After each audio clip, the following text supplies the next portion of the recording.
Nous avons des dirigeants boulimiques. Oui. Ils pillent tout, ils volent tout, ils ont une faim sans fin, ils se goinfrent et ils ne laissent rien à personne. Vous vous imaginez que, par exemple, l'un d'entre eux peut avoir 300 maisons dans le pays à lui tout seul. Pensez à qui? Ben, au Cameroun, c'est le cas. Les dirigeants camerounais ont 300, ils ont plein de biens partout. Quel est l'exemple qu'ils donnent à la jeunesse? C'est des hommes très dépravés sexuellement. Donc du coup, les sociétés sont en train de s'effriter, de s'écrouler, tellement il n'y a plus de modèle de travail. On ne dit plus aux jeunes, vous allez travailler, vous allez réussir. Non, nous avons aujourd'hui, à la place des élites intellectuelles, des influenceuses qui sont les maîtresses de ces hommes-là, qui occupent toute la scène sociale, et nos jeunes ne pensent plus qu'à ça. Mmh. Et ça, c'est un drame pour nous. Il n'y a pas de sentiment anti-français, il y a un sentiment anti-France-africain, parce que les France-africains... Alors c'est quoi la France-Afrique d'ailleurs? Ce sont des hommes et des femmes africains, et français d'ailleurs, hein, Ouais. qui se sont mis en groupe pour exploiter le continent africain. Ils y font beaucoup de mal. Les entreprises France-africaines sont très florissantes, Ouais. tandis que les conditions de travail dans les entreprises sont catastrophiques. Ils maintiennent en place des dictatures, ils maintiennent le franc CFA qui ne permet pas à l'Afrique d'avoir une souveraineté. Et souvent, quand les interventions des armées françaises ont lieu, ça la demande des France-africains. Donc c'est eux qu'on combat. Il y a énormément de consanguinité entre la France et l'Afrique francophone, notamment. Donc, ces brisures-là sont peut-être très fantasmées par le politique, ou c'est réel d'ailleurs, et par l'économique. Ce qui se passe en réalité, pour moi qui ne suis ni une politique, mais une femme de terrain, c'est une rancœur. Une rancœur que les jeunes Africains ont à l'égard de la France. C'est-à-dire qu'elle avait installé, dans les années 60, des hommes qui ont fait énormément du mal à ce continent. Et la jeunesse africaine a estimé, ça je vous le dis honnêtement, que la France aurait dû les aider à se débarrasser de ces tyrans qui étaient peut-être nécessaires à une époque, mais qui ne l'est plus. Vous allez remarquer que les pays où la France a le plus de difficultés, ce sont les pays où la jeunesse s'est débarrassée de ces tyrans tout seul. Là, vous prenez par exemple le Gabon, la France n'a pas particulièrement des problèmes au Gabon où quelqu'un est arrivé, etc. Mais au Mali, où les gens ont dû se battre, ou Burkina Faso, là, vous avez des sérieux problèmes parce qu'ils estiment que la France, qui n'est pas Monsieur Tout-le-Monde, qui sont les responsables, les politiques, n'ont pas aidé la jeunesse africaine. Ce qu'on pourrait par exemple reprocher à la France, c'est de ne pas tenir à ses comptes des cultures africaines par exemple. C'est tout. Mais je vais dire qu'il n'y a personne qui va dire « Bon, moi, à partir de maintenant, j'aime le chinois, je m'en vais juste apprendre le chinois, etc. » Non, les choses se font beaucoup plus vers l'Occident. Auquel la France appartient, que vers la Chine ou la Russie. Je ne vois pas beaucoup de demandes d'étudiants africains voulant aller s'installer en Russie. L'expérience que vous avez de l'Afrique suffit-elle à empêcher ces nouveaux profiteurs de piller l'Afrique? Et qu'est-ce qu'il faudrait pour ne pas les laisser libres de cette prédation? Parce que tous les pays sont prédateurs. Il n'y a pas que l'Europe dans ce domaine-là. Je pense que vous sous-estimez beaucoup les Africains. Ça me gêne vraiment. Ça me gêne parce que nous sommes des êtres humains. Nous avons une expérience de la prédation. On ne va pas quitter la France-Afrique pour tomber dans les mains des Russes. D'accord. Vous pensez qu'on est là parce que nous les adorons? On ne les connaît même pas. Moi, je ne parle pas le russe. Et il y a peut-être quelques Africains qui parlent le russe, hein, on ne les connaît pas. Mais on a eu besoin d'eux pour des situations bien précises de terrorisme. Mais vous pensez qu'on va les laisser là? Mais vous vous gourrez. Aucun Africain ne va laisser, on ne va plus laisser quelqu'un rester là et nous piller. Mais on ne va pas non plus se couper du reste du monde. On aura toujours des partenaires, dont les Russes, dont les Français, dont les Américains, dont les Chinois, etc. Mais arrêtez de nous prendre, moi ce qui me gêne dans ce débat, pour des gens, des enfants qu'on vient, qu'on pille, qu'on torpille, qu'on doit aider, que ceci. On a grandi. Et ce que j'ai aimé dans ce que vient de dire mon ami tout à l'heure, c'est que vous n'avez pas vu l'Afrique se mondialiser. Vous n'avez pas vu l'Afrique grandir. Sinon, vous ne me poserez pas ce genre de questions. On utilise les autres comme ils nous utilisent. Et on va les mettre dehors. Ça nous dérange. On mettra les Russes dehors comme la France-Afrique. On est en train d'essayer de casser tout ça. Donc, faites-nous confiance. Et je tiens aussi à dire quelque chose. Excusez-moi. Beaucoup d'Africains ne quittent pas l'Afrique. Ça, c'est une idée reçue. Il y a à peine 0,2% d'Africains qui quittent l'Afrique. Mais il y a plus de médecins béninois en France qu'au Bénin. Peut-être, mais le problème, c'est qu'on s'est embêté à former des gens brillants qui partent. Non, tous les gens brillants ne partent pas. 0,2% seulement d'Africains quittent le continent. La plupart de l'immigration africaine se fait à l'intérieur de ce continent. Je sais bien. Oui, et les médecins camerounais vont travailler au Gabon. Plus qu'en France, même si, ils vont travailler au Gabon, où ils seront mieux payés, ils vont travailler en Afrique du Sud. En fait, l'immigration africaine est d'abord interafricaine.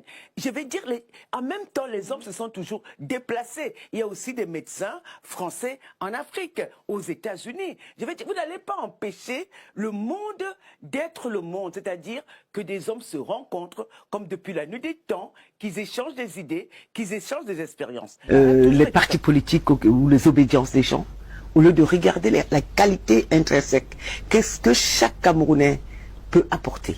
Moi, je ne peux pas vous raconter une histoire que j'ai vécue qui est horrible, vous serez choqués. Pourquoi vous voulez pas que je raconte? Racontez, bien sûr. Bien. Il y a quelque temps de cela, alors que je venais d'arriver au Cameroun, le professeur d'une université à Yaoundé qui s'appelle, je crois, SOA, était tout heureux que je sois là.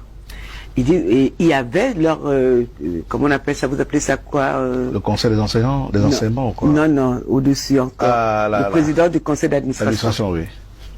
Qui visiblement était mort. Alors, ils étaient en fait, ils disaient, Madame Béala est là, nous allons avoir une... comment vous appelez ça? Un PCA? PCA de qualité. Oui. Elle va pouvoir défendre notre université à travers le monde. Elle va pouvoir vraiment faire en sorte que l'université camerounaise soit vue, parce que vu son carnet d'adresse et les répercussions internationales. Et je me rappelle, j'étais à l'hôtel et certains passés en parlaient. Mais je ne savais pas jusqu'où c'était allé. Évidemment, c'était allé jusqu'à la présidence. Ils ont donné mon nom, c'est-à-dire les universitaires. Oui. Et arrivé là-bas, il y a des gens d'un autre groupe, ethnique cette fois-ci, qui sont arrivés dans cette présidence, en groupe pour dire, elle est brillante, intelligente, elle est très belle même, mais elle ne peut pas remplacer un des nôtres, elle a le sang souillé. Alors, le sang souillé, je veux comprendre. Ben, j'ai le sang souillé.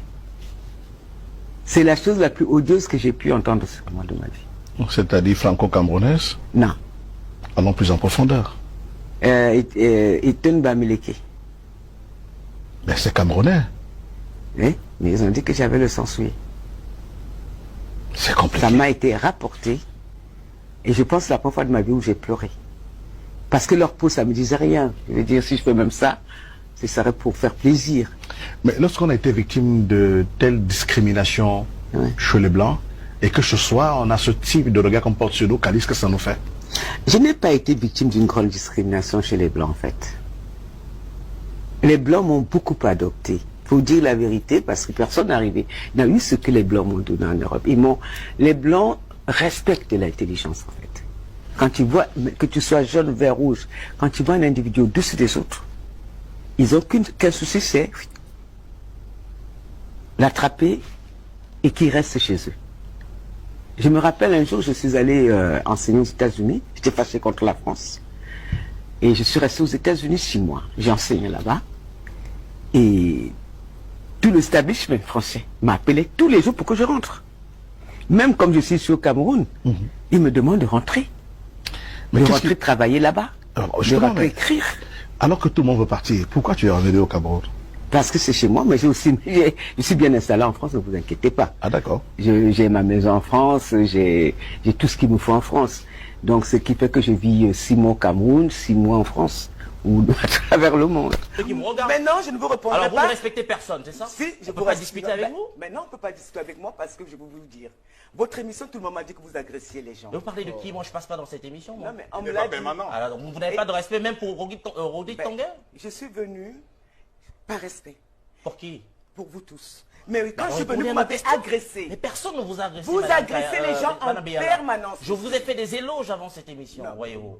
À me faire des éloges en Mais évidemment. et venir m'agresser. Mais sur je le ne vous ai plateau. pas adressé, vous refusez de répondre à nos questions, je vous ne refusez réponds- de jouer le jeu. J'ai joué le jeu, j'ai répondu à vos questions. Non, vous n'avez pas répondu. Bah, écoutez, si vous estimez que pendant 1 heure, je n'ai pas répondu à vos questions. Non, je parle de mes questions, madame. Qu'est-ce que c'est quoi vous Je veux savoir qui vous êtes.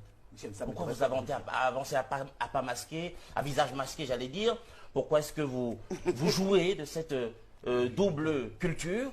Vous êtes dans une sorte de biculturalité conflictuelle. Est-ce que vous vous reconnaissez dans cette description? Non. Alors qui êtes-vous? Ben répondez. Alors, vous vous amusez à la télévision alors que nous sommes dans un moment sérieux. Kadis Biala, je voudrais quand même savoir ce qui reste de votre francité.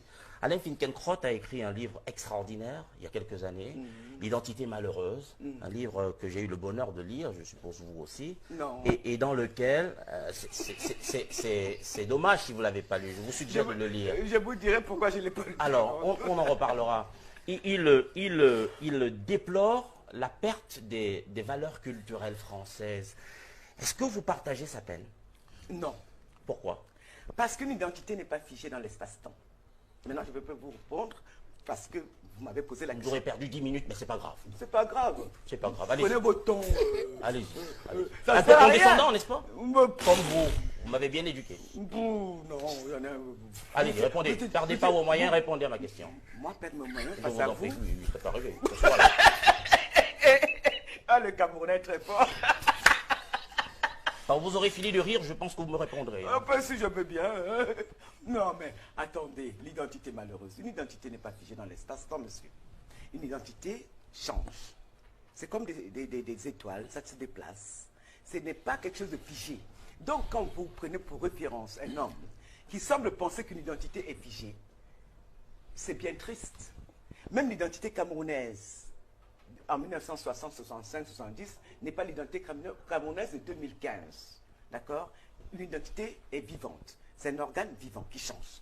Donc, elle ne saurait être malheureuse parce que Finkielkraut regrette qu'il y ait aujourd'hui en France une mixité qui pousse l'identité à changer. Aujourd'hui au Cameroun, il y a une mixité qui pousse cette identité, vous qui venez de nos nouvelles, à changer en permanence. Les gens de Nouvelle, par exemple, sont des Camerounais métissés, puisque souvent en Nouvelle, on parle plusieurs langues. Donc, doit-on dire que l'identité camerounaise est malheureuse parce qu'elle est en train de changer? Je pense que ça, c'est une défaillance intellectuelle. De la part de Finkielkraut, c'est ça?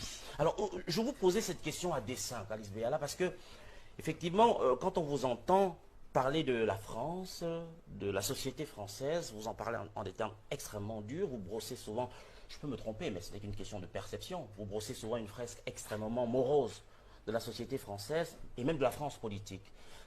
Au fond, quand on vous entend comme ça, on a envie de se demander ce qui reste de votre francité, Kadis Biala. Qu'est-ce que vous appelez francité? C'est votre caractère français, le fait d'appartenir, je parle bien d'appartenance au sens sociologique du terme, votre capacité à appartenir à cette société, à faire corps avec les gens de cette société française. Êtes-vous encore française? Êtes-vous encore française? Les gens, c'est les Français, évidemment. C'est qui les Vous les connaissez, les Français? Évidemment, c'est les Français. Vous les connaissez? C'est vous, par exemple. Si vous ne les connaissez pas, quel est votre... Je n'ai pas dit que je ne les connais pas. Vous avez des raccourcis incroyables, Madame Vous Biala. les connaissez alors? Eh oui, donc, vous êtes française, par exemple. Si vous dites par ailleurs que je suis française et que je ne le suis pas... C'est pas ce que j'ai dit. Non, mais vous avez dit que qu'est-ce qui reste de ma française? Mais c'est ce que je veux savoir. Non, mais quelle est votre unité de valeur pour savoir si je suis française et à quel degré ou pas?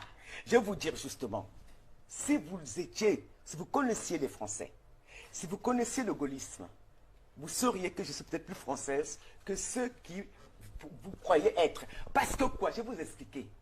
Vous connaissez ce qu'on appelle le jacobinisme? Je connais le gaullisme, le jacobinisme, s'il vous plaît. Vous Et n'allez pas nous faire la alors? leçon sur ces concepts qui sont connus de tous ceux qui lisent quelques livres. Vous avez lu quelques livres. Évidemment. Et vous ne savez peut-être pas que les plus grands intellectuels français ont toujours été des très grands contestataires de la société elle-même, pour qu'elle puisse évoluer, pour qu'elle puisse changer. Sauf que vous n'arrêtez pas là, et c'est là que j'ai un problème avec vous, Madame Beyala. Vous avez des raccourcis terribles. Tout à l'heure, lorsque vous parlez... Pardon, faites pas ça à la télévision, Madame Beyala, s'il vous plaît. Pourquoi la télévision fait quoi? S'il vous plaît, ce que vous venez de faire est extrêmement grave. Ah Faites bon? pas ça à la télé. Ah bon? Vous avez quelque chose d'extrêmement pernicieux, c'est que vous faites des raccourcis, vous vous cachez encore une fois. Tout à l'heure, lorsque vous parliez de la France, vous disiez, ils nous ont accordé l'indépendance. Vous parlez de la France comme quelque chose d'extérieur à vous. Je vais vous demander, vous adressez cette question, mais soyez sincère, s'il vous plaît, si ça peut vous arriver une fois dans la vie. Est-ce que vous êtes encore français? de France. Vous restez, nous sommes en direct à la télévision. Mais nous sommes en direct. Mais Kalilis Beyala ne va pas nous faire cette invité. Bonne soirée, Madame Beyala. Nous sommes Bonne soirée à vous. Non, Luc Ferry, non. Luc Ferry, c'est notre invité. C'est notre invité. On va la ramener en plateau avec la contribution de Patrick Dobo, notre chef d'édition, Alain Tchakounte. Nous allons poursuivre cette émission. Avec... supporter un petit couillon. Non, nous sommes à la télé pour l'hygiène de cette antenne. Vous avez dit tout à l'heure qu'il est con. Maintenant, c'est couillon. Luc Ferry. C'est pas gentil, Madame Beyala. Mais évidemment, je ne lui ai rien dit de méchant. Alors, c'est pourquoi je ne lui réponds pas. C'est pourquoi je ne lui réponds pas, évidemment. Alors, si vous avez une dernière question pour sortir. Alors, une question mon vraiment... cher Rodrigue, il va falloir choisir à un moment donné. Vous ne m'avez pas appelé depuis le début de la semaine. J'ai décommandé un certain nombre de rendez-vous pour être ici ce soir et pas proposer une mais question à Madame Beyala. pensons aux millions de personnes qui nous regardent. Si vous me dites, si nous pouvons faire chuter un peu une dernière question alors que je n'ai pas fini d'échanger, je peux ne pas la poser ma question. C'est pédagogique, n'insistez pas sur les détails. Non. Voilà. On peut faire chuter le mercure. Je dis donc que je vous facilite la tâche parce que le mercure n'est pas monté chez moi du tout. Si je n'ai absolument pas. Ah ben dis donc. Absolument pas, chère maman. Vous avez commencé par me... Chère maman, non pas du tout, évidemment pas. Et après vous, pas du tout. Kalilis Beyala, vous êtes une icône. Vous êtes une icône de la littérature francophone, de la littérature tout court. Nous vous respectons en tant que tel. Luc Ferry, vous êtes un critique respectable et nous vous rendons le respect qu'on vous doit. Nous allons poursuivre sérénement, j'espère, cette émission avec des questions, strictement des questions, pas de jugement de valeur, s'il vous plaît. Il y en a pas. Il y a que ça, c'est le français, c'est ceci, mais il se prend pour qui ce garçon? Voilà. Alors, Madame Beyala, je suis ravi de poursuivre cet échange avec vous et je suis très honoré, croyez-moi. Dans votre dernière production littéraire qui s'appelle Le Christ selon l'Afrique, vous nous racontez l'histoire d'une jeune dame qui s'appelle Boréal et qui vit dans une sorte de misère sociale. Vous racontez surtout la chronique de ces hommes qui s'emparent du fait religieux à des fins peu orthodoxes. Je voulais savoir pourquoi vous êtes contenté simplement de dénoncer ce qui me semble moi être un épiphénomène plutôt que de questionner toute la structure qui fait féconde de cette réalité que vous avez si bien décrite dans votre ouvrage. Vous avez décidé de mettre votre plume au service des épiphénomènes? On attend Pourquoi le tranquillement la réponse. religieux est un épiphénomène? Non, l'instrumentalisation du fait religieux.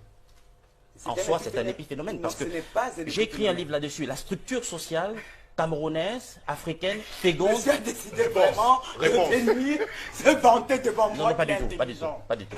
C'est pas ça. Je voulais votre réponse là-dessus, s'il vous plaît. Mais franchement, j'ai fait du roman, d'accord?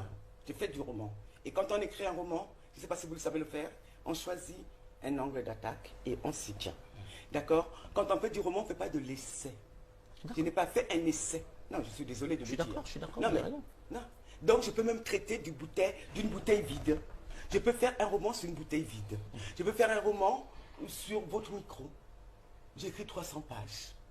Et ce n'est pas un épiphénomène. Parce que dans mon imaginaire d'écrivain, c'est important. Donc, vous n'allez pas me dire ce que je dois écrire, ou que c'est un épiphénomène, ou pas. Je vais dire que pour moi, c'est la narration, c'est la beauté de l'écriture, c'est la beauté des situations qui comptent. Donc, ne confondez pas, monsieur, déjà, le roman, l'essai et les autres genres. Il n'y avait pas de confusion parce qu'en S'il y a une confusion. Le roman n'est pas neutre d'engagement. Le roman peut se permettre d'être neutre d'engagement. Bon, voilà. Le roman peut obéir juste à l'esthétique, monsieur. Oui, mais alors, je suis désolé. Non, le roman... Oui, c'est d'ailleurs la première vocation, Non, mais- à mon sens. À mon sens. L'esthétique et faire rêver. Oui. Mais on ne peut pas vous présenter comme auteur engagé, écrivain engagé. Vous nous dites que vous écrivez simplement pour écrire. C'est un problème. Monsieur, je ne suis pas sûr que vous ayez bien suivi ma carrière.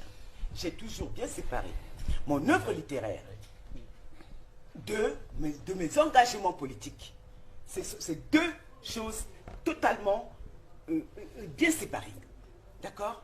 Bien disloquées, bien séparées dans ma vie. Vous nous dites ce soir que vous n'êtes pas une écrivaine engagée, c'est ça? Ce sont les autres qui ont décidé que puisque je m'engage par ailleurs dans des combats, ils confondent avec mes romans qui sont d'abord avant tout des œuvres purement littéraires. Donc ce soir, on Reste retiendra une minute.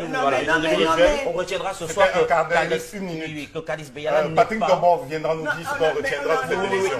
Voilà. C'est une façon d'introduire ma prochaine question, monsieur Tonguet. Oui, je veux Ne rentrez pas dans ce jeu. on avance. Ne me mettez pas Il en reste une situation dernière minute, inconfortable. Donc une je poursuis en disant effectivement qu'on retiendra ce soir Non, on ne retiendra rien de vous. Bon, voilà. Que Kalice Beyala n'est pas un auteur Non, engagé. monsieur, Ceci dit, on ne retiendra rien de vous. permettez de placer Non, une question, s'il vous non, plaît. monsieur. C'est terminé. Je voulais échanger avec vous sur Provoquer, bien des provoquer, sujets, provoquer. mais On va poursuivre oui, l'échange c'est dommage. sur les réseaux C'est dommage. Je sociaux, voulais à travers les Attaquer réseaux pour sociaux, attaquer. Non, c'est pas ça. Si c'est ce que vous avez C'est fait, pas monsieur. ça. C'est ce que vous faites, pas monsieur. ça. Ça n'a Calix, aucun- on prend C'est pas ça. la dernière. Je peux même pas poser la la dernière question. Ah, voilà. Vous voulez... Non, je peux pas la poser, donc puisque je n'ai pas la possibilité de le faire. Je vous souhaite bonne chance pour la suite.